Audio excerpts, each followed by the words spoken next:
Vamos para mais uma questão da SUS 2017.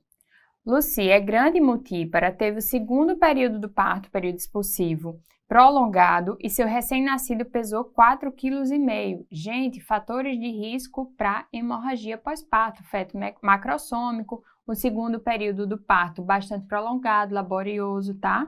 Considerando os riscos e de acordo com a Diretriz Nacional de Assistência ao Parto do Ministério da Saúde do Brasil, qual a primeira conduta para evitar a hemorragia pós-parto em Lucy?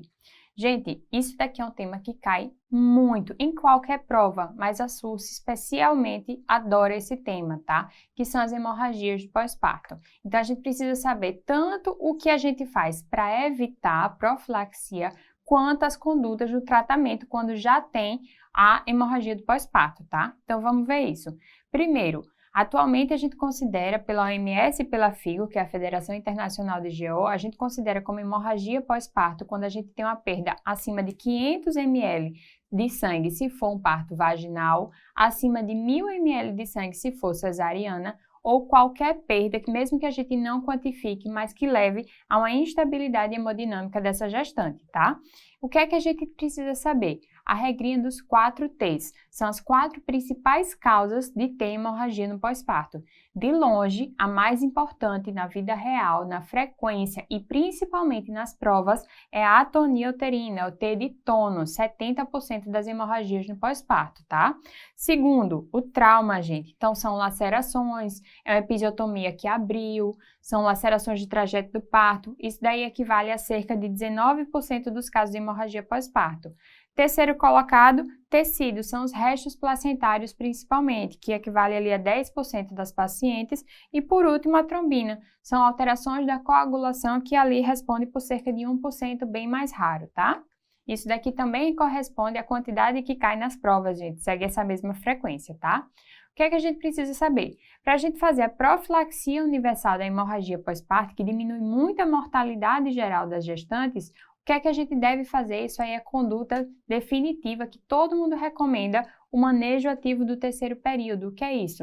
É a gente tomar certas atitudes, certas condutas durante a dequitação para evitar a hemorragia pós-parto. Que condutas são essas? Primeiro, o uso universal da ocitocina. Gente, a ocitocina na profilaxia deve ser feita intramuscular, 10 unidades intramuscular, gente. Isso aqui deve ser feito para toda gestante no terceiro período, tá? Essa é considerada a medida mais eficaz para se evitar a atonia uterina, tá? Então, não tem discussão, isso daqui todos os autores falam que é a medida mais eficaz e a primeira que a gente deve fazer. Alguns autores falam até que antes de terminar o período expulsivo, assim que sair o ombrinho do bebê, a gente já deve começar, mas a maioria diz para a gente fazer realmente durante o terceiro período. Segunda conduta, a gente fazer o clampeamento oportuno do cordão umbilical. A gente clampear no momento certo, gente, nem antes nem depois do que a gente deve, tá? Terceira conduta, tração controlada do cordão umbilical. O que é isso? É a gente não fazer uma tração exagerada, intempestiva do cordão umbilical. A gente deve fazer uma tração controlada, sentindo bem, de pouquinho em pouquinho e de preferência associando a massagem uterina de Brandt-Andrews. Que massagem é essa? É uma massagem bem gentil, basicamente para estabilizar a posição anatômica do útero, para que durante a tração do cordão a gente não tenha uma inversão uterina. É exatamente isso daqui que essa figura mostra. Você vê que ele está praticamente só mantendo na posição anatômica o útero enquanto se faz a tração. Existem outras medidas que a gente pode fazer para auxiliar também, mas que a gente não vai dizer que faz parte do manejo ativo do terceiro período. Que medidas são essas? Fazer o contato precoce da mãe e do bebê, tá? O contato pele a pele mãe-bebê. Uma massagem uterina após a dequitação, também uma massagem gentil, gente. Geralmente 2 horas após o período de dequitação, de 15 em 15 minutos, a gente fazer uma massagem gentil naquele útero, até para avaliar se ele está tendo uma regressão do jeito que a gente deseja. E a episiotomia de forma seletiva, gente. Isso daqui no parto humanizado é muito cobrado, que a gente faça a episiotomia de forma seletiva, muito bem indicada e não de rotina para todo mundo, tá? E pensando em tratamento, gente, se a gente teve a hemorragia pós-parto, principalmente por atonia uterina, o que é que a gente tem que fazer? A gente começa com as medidas farmacológicas, primeiro com a ação de uterotônicos. primeiro a fazer e mais eficaz de novo, gente, é a ocitocina. Então, percebam que tanto na profilaxia quanto no tratamento da atonia, a ocitocina vai ser a primeira droga que a gente vai fazer. A diferença é que lá na profilaxia é a ocitocina intramuscular, enquanto aqui é a ocitocina venosa, tá? Outras opções de uterotônicos, os derivados do ergot, que a gente tem que lembrar daquele detalhezinho que ele não deve ser usado em pacientes hipertensas, ou o misoprostol, que a gente pode fazer via oral se for uma paciente com nível de consciência ainda preservado, ou na maioria das vezes a gente vai escolher a via retal. Associada aos uterotônicos, a gente deve fazer o ácido tranexâmico endovenoso, que é um antifibrinolítico para ajudar a estabilizar, manter aquela coagulação por mais tempo. Então, fez o tratamento farmacológico, a gente ainda não teve resultado, a gente parte para as outras medidas ainda não cirúrgicas. Primeira delas, manobra de Hamilton, gente. O que é que a gente faz aqui? A gente coloca o punho cerrado pela vagina da paciente e empurra para fazer uma compressão externa naquele útero, tá? Tentando fazer essa compressão forçada mesmo.